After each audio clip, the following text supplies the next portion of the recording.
ஒருமுறை ஆட்டுப்பாலை குடித்து பார்க்கலாம், என்ன நன்மைகள் கிடைக்கிறது என்பதை தெரிந்து கொள்ளலாம். இந்தியாவில் குழந்தைகள் முதல் பெரியவர்கள் வரை பால் அருந்துகிறோம். பால் உடலுக்கு சக்தி அளிப்பது மட்டுமல்லாமல் அத்தியாவசிய ஊட்டச்சத்துக்களையும் வாரி வழங்குகின்றது. சாதாரணமாக நாம் பசு அல்லது எருமையின் பாலை தான் குடிப்போம். ஆட்டின் பாலில் உள்ள கொழுப்பு சிறு துகள்கள் சிறியதாக இருப்பதால் இது எளிதில் ஜீரணமாகும். மேலும் இதில் பசுவின் பாலை விட குறைவான லாக்டோஸ் காணப்படுகின்றது.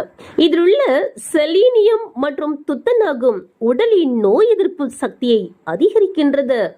மேலும் ஆட்டுப்பாலில் கால்சியம், பாஸ்பரஸ் மற்றும் வைட்டமின் டி அதிகமாக காணப்படுகின்றது. மேலும் இதில் அதிக அளவு இரும்பு மற்றும் வைட்டமின் ஏ காணப்படுகின்றது.